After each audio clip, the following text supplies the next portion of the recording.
इस बॉल को इस बाउल के अंदर हम डाल रहे हैं तो ये अभी ऑसिलेट कर रही है ना। तो ये जो ऑसिलेशंस हैं स्मॉल थीटा के लिए सिंपल हार्मोनिक मोशन होता है, हमेशा नहीं, स्मॉल वैल्यू ऑफ थीटा के लिए। इस सिंपल हार्मोनिक मोशन का टाइम पीरियड कैसे कैलकुलेट करना है अभी देखेंगे। जैसे कि आपने अभी वीडियो में देखा है कि हमारे पास एक डोंगा है, उस डोंगे के अंदर मैंने एक बॉल रखी है। तो वो बॉल जो है वो इस तरह से रोल कर रही है और साथ साथ ऑसिलेट कर रही है। तो हमें उन ऑसिलेशंस का टाइम पीरियड फाइंड करना है। तो चलिए हम इस मेथड को अप्लाई करके इस प्रॉब्लम को सॉल्व करते हैं। तो आपके सामने एक डायग्राम बना हुआ है। इस डायग्राम के अंदर जो बड़ा वाला बाउल है ऑरेंज कलर का, आप देखिए इस बाउल की जो रेडियस है वो कैपिटल आर है, और ये हमारी बॉल है छोटी सी रेड कलर वाली बॉल। उस जैसे रेड कलर की ये वीडियो में यहाँ ब्लू कलर की है। तो इस बॉल की जो रेडियस है दैट इज स्मॉल आर। तो अभी हमने क्या करा, हमने मान लिया कि इसको ये स्मॉल एंगल थीटा से हमने डिस्प्लेस कर दिया, यहां से हम इसको आगे ले गए। और देखिए जब ये यहां से इस पोजीशन तक जाएगी ना, तो कुछ लीनियर डिस्टेंस एल कवर करेगी ये वाली बॉल, और बेसिकली ये रोल करके जा रही है। तो जो इसका ना यहाँ पे हम एक एरो लगा लेते हैं, रेफरेंस एरो, ठीक है। तो जब ये इस तरह से आप इमेजिन करिए ये रोल करके ऐसे जा रही है, तो जब ये बॉल आगे की तरफ जाएगी ना ऐसे रोल करेगी ऐसे, ठीक है, इस तरह से रोल करेगी। यहाँ पे अभी फोकस करिए, तो जब ये ऐसे रोल करके जाएगी ना, येलो वाला एरो जो मैंने रेफरेंस एरो लगाया है नीचे की तरफ, ये इधर ऐसे ऐसे मूव करेगा, इस डायरेक्शन में जाएगा ये एरो, है ना। तो हम मान लेते हैं कि इस पर्टिकुलर पोजीशन पे ये जो येलो एरो है ये हमारा यहाँ पे पहुंच गया, ठीक है। जस्ट रेफरेंस के लिए मैं आपको बता रहा हूँ।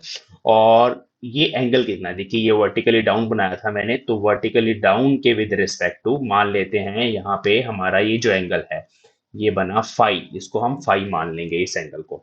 तो ये ऐसे फाई एंगल से रोटेट करके बॉल उस पोजीशन पे पहुंच गई है। कौन से पॉइंट पे, इस पॉइंट को हम ओ पॉइंट बोल देते हैं, इस पॉइंट को पी पॉइंट पे बोल। तो पी पॉइंट पे हमारी बॉल चली गई है। अब यहां से अगर तुम इसको छोड़ दूंगा तो ये वापस जाएगी और फिर दूसरी एक्सट्रीम पोजीशन तक जाएगी, वहां पर से फिर ये वापस आएगी। लेकिन जो भी आपने वीडियो देखी है ना उसमें तो ये बॉल धीरे धीरे रुक गई है, वहां डैम्प्ड ऑसिलेशंस हो रही हैं। तो यहाँ पे मैं ये मान के चल रहा हूँ कि यहाँ पे डैम्पिंग नहीं है, फ्रिक्शन को हम बिल्कुल इग्नोर कर रहे हैं, एयर फ्रिक्शन भी इग्नोर कर रहे हैं, और इसका एम्पलीट्यूड बॉल का चेंज नहीं होगा। मतलब इसकी जो टोटल एनर्जी है वो कंजर्व रहेगी। ये हमने प्रॉब्लम में कंसिडर करा हुआ है। तो कंजर्व एनर्जी के लिए हमें इसका टाइम पीरियड फाइंड करना है। चलिए अब ध्यान से समझिए कैसे करना है, बहुत आसान है। हमें इसकी काइनेटिक एनर्जी फाइंड करनी है इस बॉल की जब ये ऑसिलेट कर रही है, और साथ साथ हमें पोटेंशियल एनर्जी फाइंड करनी है। फिर दोनों एनर्जीज को ऐड करके हम टोटल एनर्जी लिखेंगे। टोटल एनर्जी लिखते ही हमें डायरेक्टली वहां से टाइम पीरियड पता चल जाएगा। तो अभी हम पहले काइनेटिक और पोटेंशियल एनर्जी लिखेंगे। अच्छा आप देखिए यहाँ पे, तो ये फाई एंगल मैंने बना दिया, ठीक है। अब ये वाला जो एंगल है ये वर्टिकल के साथ, ये वाला एंगल ऑरेंज कलर में देखिए, अगर ये एंगल थीटा है ना, तो यहां पर ये एंगल भी थीटा होगा। तो अभी इस पॉइंट का, पी डैश पॉइंट का, यहाँ पी पॉइंट है, ये पी डैश पॉइंट है, ठीक है। ये जो टोटल एंगल बना है यहाँ पे, ये टोटल एंगल कितना बन गया, थीटा प्लस फाइव। तो ये ध्यान देना ये थीटा प्लस फाइव बना है। तो सीधा सीधा लिख लेंगे, when the ball reaches point P. तो जो ये एल है, एल निकालना मुझे, लीनियर डिस्टेंस, तो वो होगा रेडियस टाइम्स जितना भी एंगल ट्रेस आउट हुआ है, वो एंगल ट्रेस आउट हुआ है थीटा प्लस फाइव।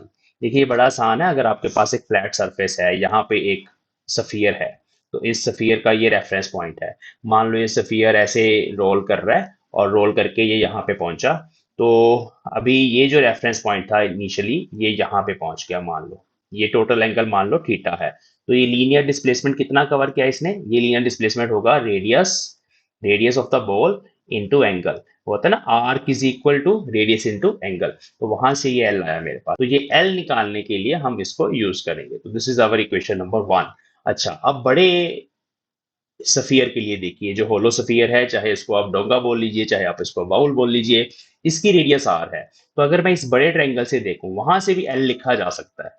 तो वहां से अगर आप स्मॉल एल क्या है, आर्क, ये कैपिटल आर क्या है, रेडियस, और यहाँ एंगल क्या है, थीटा। तो वहां से आप लिख सकते हो L is equal to capital R into theta, equation number to.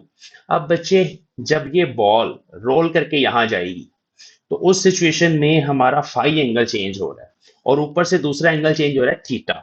तो हमें यहाँ पे थीटा फाइंड करना है इन टर्म्स ऑफ फाई। अगर हम थीटा चेंज कर रहे हैं, बॉल थीटा एंगल से, अगर बॉल फाई एंगल से रोल करके गई है, उससे कॉरस्पॉन्डिंग थीटा कितना चेंज हुआ, तो बड़ा आसान है। यहाँ पे हम क्या करेंगे, इस इक्वेशन से हम लिख लेते हैं L by small r is equal to theta plus phi, और यहां से अगर मुझे फाई लिखना है तो मैं लिख सकता हूं L by R minus theta. यहाँ पे हम थीटा की वैल्यू यहां से इक्वेशन 2 से देखिए एल बाय कैपिटल आर है, इसको पुट कर देंगे, या भी आपको सब कुछ क्लियर हो जाएगा मैं ऐसा क्यों कर रहा हूँ। ठीक है, इसको कैपिटल एल बाय आर हमने सब्स्टिट्यूट कर दिया थीटा की वैल्यू को, इसको थोड़ा सिंप्लीफाई करेंगे तो फाई कितना हो जाएगा, फाई हो जाएगा small r times capital R, ये नीचे एलसीएम ले रहा हूं मैं, ऊपर आर माइनस स्मॉल आर और एल यहाँ पे कॉमन होगा। तो इस एल बाय आर को हम वापस यहां से देखिए थीटा पुट कर सकते हैं ना एल बाय कैपिटल आर को, तो हम यहाँ पे लिख सकते हैं R minus small r divide by small r bracket के अंदर, और L by capital R is theta. तो देखिए फाई और थीटा दोनों एक दूसरे के डायरेक्टली प्रोपोर्शनल हैं। जब बॉल रोल करेगी तो फाई एंगल से अगर आप उसको घुमाओगे बॉल को, अगर बॉल फाई एंगल से घूम गई उसके कॉरस्पॉन्डिंग थीटा कितना चेंज होगा यहां से निकल आएगा, इस एक्सप्रेशन से हमारे पास आ जाएगा।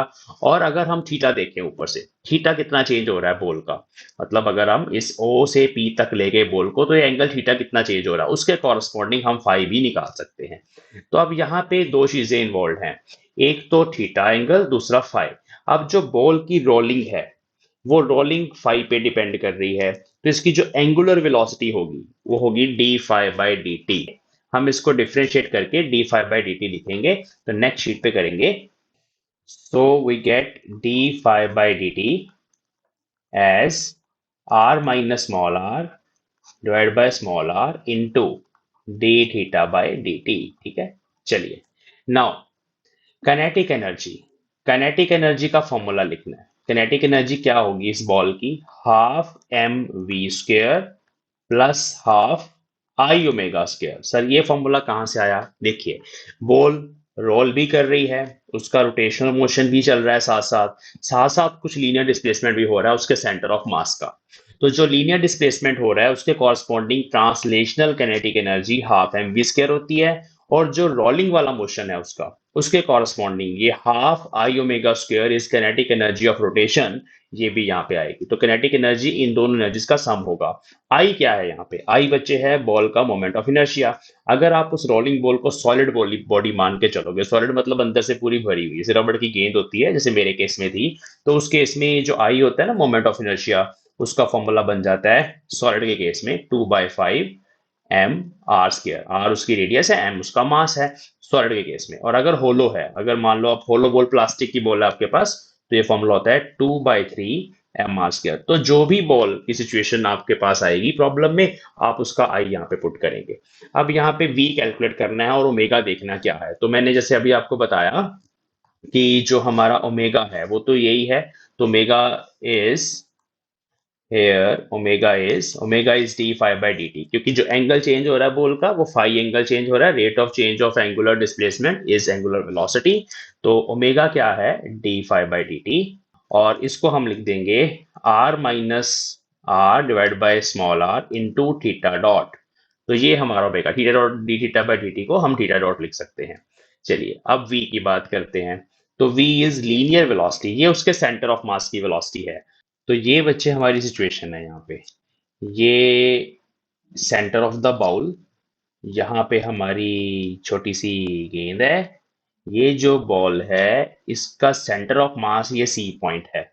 तो जब ये इस पोजीशन पे पहुंची यहाँ पे ऐसे रोल करके यहाँ पहुंची, तो सेंटर ऑफ मास यहाँ पहुंच गया सी डैश। तो ये सेंटर ऑफ मास ने इधर लीनियर वेलोसिटी कवर करी है। अब इस केस में ये नीचे वाला डिस्टेंस ये है स्मॉल आर, और ये पूरी की पूरी रेडियस यहां से लेके यहां तक वो है कैपिटल आर, क्योंकि आपको पता है कि वो जो बाउल था हमारा बड़ा वाला उसकी रेडियस, देखिए इस तरह से आप बना लेते हैं इसको, तो उसकी रेडियस कैपिटल आर है ना। तो हमारा जो सेंटर ऑफ मास है उसने ये डिस्टेंस कवर किया है, तो ये हमारा एंगल थीटा है। अब आप जस्ट इसको एक पार्टिकल मान के चलिए, ये पार्टिकल है सर्कुलर मोशन में रहेगा, ठीक है। अब इस केस में हमने जब इसकी v लिखनी है तो सर्कुलर मोशन में ना एक फॉर्मूला होता है हमारे पास, v is equal to R omega, यहाँ लिखते हैं पहले v is equal to radius times angular velocity.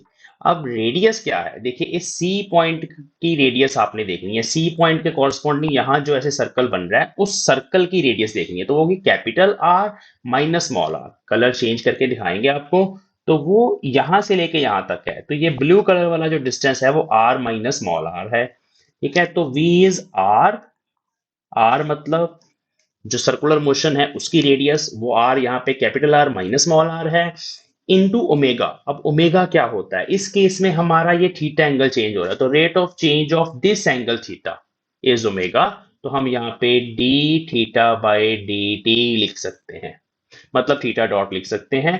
हमें चाहिए वी स्क्वेयर, यहां पुट करने के लिए पहले हम इसको ऐसे लिख लेते हैं, ये बनेगा R minus R theta dot, ये वेलोसिटी है। अब सारा कुछ यहाँ पुट करना है, आई भी पुट करना है। आई क्या है, मैंने अगर इसको सॉलिड स्फीयर माना है ना, तो आई 2/5 एम आर स्क्वायर है। तो पहले कैनेटिक एनर्जी लिखने के लिए आपको सिर्फ ये चीजें चाहिए, half M we square kinetic energy of translational motion, half I omega square kinetic energy of rotational motion, I वहां पे मोमेंट ऑफ इनर्शिया ये पुट कर देंगे, ओमेगा उस केस में ऊपर D five by D T वाला आएगा, ये डिफरेंट ओमेगा है और यहाँ मैंने जो बताया है डिफरेंट है।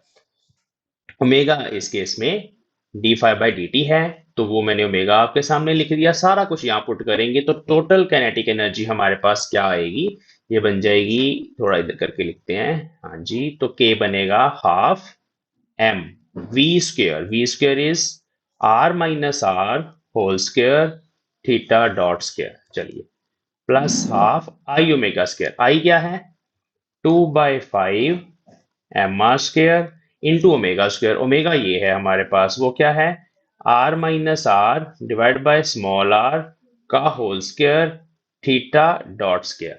तो इसको अभी सॉल्व करेंगे, तो यहाँ पे देखिए ये वाला आर स्क्वेयर इस आर से कट जाएगा क्योंकि स्क्वेयर है दोनों जगह।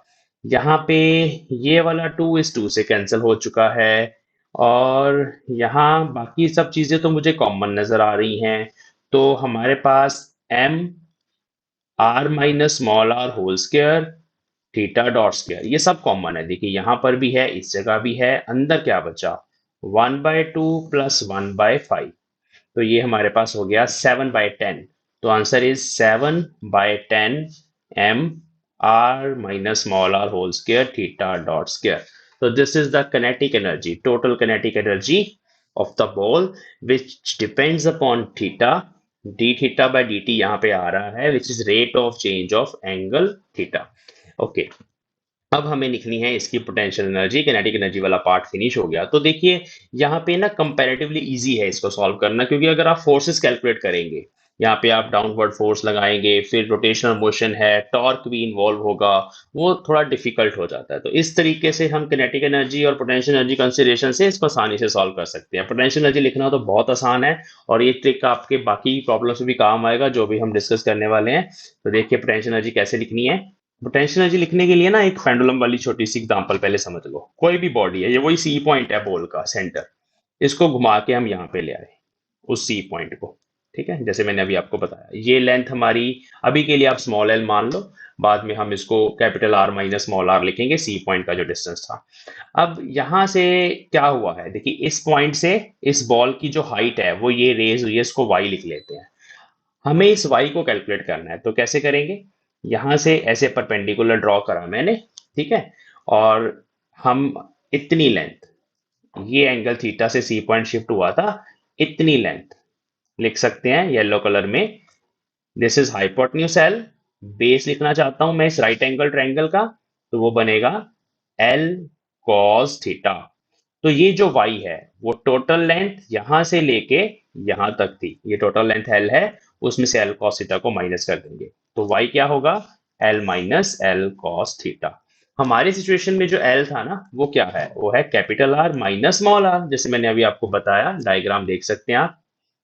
तो ये हमारा L है, ये C पॉइंट ऐसे आगे गया ना, C डैश की जगह पे चला गया, तो ये डिस्टेंस जो मैंने अभी आपको बताया था R माइनस स्मॉल r है। तो हमारे पास जो y है ये डिस्टेंस वो कितना बन गया L minus L cos theta. तो potential energy U, potential energy U क्या होगा, mg इंटू हाइट होता है ना mgh, हाइट की जगह मेरे पास y है, तो हम इसको लिख लेंगे mg L minus L cos theta, L common ले लेते हैं, m g L 1 minus cos theta. अच्छा, एल को पुट कर देंगे capital R minus small r 1 minus cos theta. तो ये पोटेंशियल एनर्जी है। लेकिन अगर आपने फिजिक्स मंथन देखा है, फिजिक्स मंथन 2 नहीं देखा तो अभी देख लो, तो हमें पोटेंशियल एनर्जी को इन टर्म्स ऑफ थीटा लेके जाना है। यहाँ पर भी थीटा ही है, लेकिन द प्रॉब्लम इज हमें स्मॉल एंगल अप्रोक्सीमेशन यहाँ पे लगानी है। तो स्मॉल एंगल्स के लिए क्या कर सकते हैं, देखिए वी कैन यूज जो 1 माइनस कॉस 2 थीटा होता है ना बाय 2, वो होता है साइन स्क्वायर थीटा। तो अगर हम हाफ एंगल कर दें, हमें चाहिए 1 minus cos theta, 1 minus cos theta by 2, वो बनेगा साइन स्क्वायर थीटा बाय 2। अब 2 का फैक्टर उधर ले जाएंगे, 1 माइनस कॉस थीटा बन जाएगा 2 साइन स्क्वायर थीटा बाय 2। अब इसको आप लिख सकते हो 2 इंटू थीटा बाय 2 का स्क्वायर, थीटा बाय 2 का स्क्वायर। क्यों? फॉर स्मॉल एंगल्स जो हमारा साइन थीटा होता है ना बच्चे, वो अप्रोक्सीमेटली थीटा ही होता है। तो अब यहाँ पे तो ये बन जाएगा थीटा स्क्वायर बाय 2। तो ये वैल्यू 1 माइनस कॉस थीटा की जगह पुट करेंगे तो u क्या बनेगा, u बनेगा m g R minus small r into theta square by 2। तो this is half m g R minus small r theta square. तो ये बच्चे हमारा u है। अब हमें लिखनी है टोटल एनर्जी। तो total energy E is kinetic energy plus potential energy, 7/10 m r minus small r square theta dot square. तो ये अभी काइनेटिक एनर्जी फाइंड करी थी।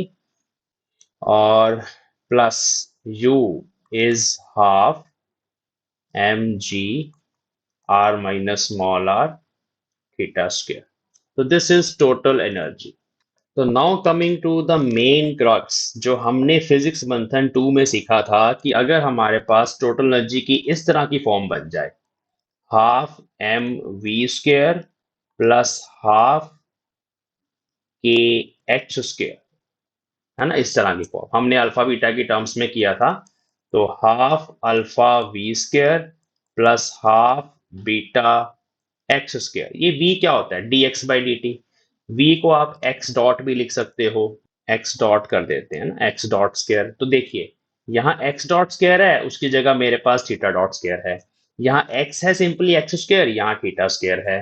तो हाफ का फैक्टर यहाँ भी है, यहाँ भी हाफ का फैक्टर निकल आएगा, 7/5 बन जाएगा। बाकी जो फैक्टर है हमारा कंपेयर करके we can write alpha is 7/5 m r minus small are whole square, ये हमारा अल्फा है। Beta is m g R minus small r. Angular frequency omega होता है under root beta by alpha. Go and check out physics Manthan 2, जिसमें हमने physics of small oscillation में इस omega को ड्राइव किया है, किस तरह से टोटल एनर्जी के जो दोनों कॉफिशिएंट्स होते हैं, एक्स डॉट का कॉफिशिएंट और हमारा एक्स का कॉफिशिएंट, उनको डिवाइड करके हम एंगुलर फ्रीक्वेंसी ओमेगा निकाल लेते हैं। तो यहाँ पे हमें बीटा और अल्फा दोनों पुट करने हैं। Beta is m g R minus small r, alpha is देखिए 7 का फैक्टर नीचे चला जाएगा, 5 का फैक्टर ऊपर चला जाएगा और नीचे बचेगा m into R minus small are whole square. तो एक तो यहाँ पे r minus small r cancel हो गया, एक m कैंसिल हो गया, and your answer is omega is equal to under root 5g by 7 r minus small r. For the solid sphere, अगर जो बॉल है हमारी अंदर से भरी हुई है, जैसे रबड़ की गेंद होती है, अगर उसको आप इस तरह से रोल करवा रहे हो विदाउट स्लिपिंग, तो ये उसका टाइम पीरियड आएगा। स्मॉल आर यहाँ पे रेडियस है छोटी बॉल की, और कैपिटल आर यहाँ पे रेडियस है उस बड़े से बाउल की। तो इन दोनों को आप यहाँ पे यूज कर सकते हैं। अगर आपके पास कोई प्रॉब्लम इस तरह से आ जाती है, IIT जैम में आ जाती है या किसी भी कॉम्पिटेटिव एग्जाम में आ जाती है, तो आप इस फॉर्मूले को डायरेक्ट भी यूज कर सकते हो। अगर आप यहाँ पे मोमेंट ऑफ इनर्शिया का फॉर्मूला यूज कर लेते 2/3 mr स्क्वायर, तो ये अकॉर्डिंगली हमारा आंसर थोड़ा सा चेंज हो जाता। तो मुझे कमेंट सेक्शन में बताइए कि अगर आई हम 2/3 mr स्क्वायर पुट करते तो इसका आंसर क्या आता। टाइम पीरियड हमारे पास होता है 2π/ω। तो जब आप 2π/ω करेंगे तो टाइम पीरियड आ जाएगा। Let us calculate time period also. Time period is 2 पाई/ओमेगा, तो वो बन गया 2 पाई अंडर रूट, डिनोमिनेटर में हमारे पास आ जाएगा 5g, ऊपर चला जाएगा 7r - r। तो this is the answer to this problem. I hope आपने इस प्रॉब्लम को एंजॉय किया है। अगर आपको कहीं पर भी कोई चीज़ नहीं समझ आई तो आप कमेंट सेक्शन में मुझसे पूछ सकते हो, मैं उसको एक्सप्लेन करने की कोशिश करूंगा। कुछ मेन चीजें इसमें यहाँ पे हैं कि एक तो हमें kinetic energy of translation calculate करनी है, kinetic energy of rotation calculate करनी है। जब kinetic energy of rotation calculate कर रहे हो वहां पे d∅/dt आ रहा है, फाई डॉट आ रहा है, उसका ओमेगा डिफरेंट है, उसके घूमने का ओमेगा, और दूसरा ओमेगा है सेंटर ऑफ मास के मूव करने का। जब आप किनेटिक एनर्जी ऑफ ट्रांसलेशन लिखते हो, v लिखते हो हाफ mv² में, तो v के लिए हम r ओमेगा यूज कर रहे हैं फॉर्मूला। वहां पे जो ओमेगा है वो हमारा d∅/dt है, जो थीटा एंगल हमने ऊपर माना हुआ है। तो इस तरह से आप ये प्रॉब्लम सॉल्व कर पाएंगे। We will meet in the next problem. Thanks for watching.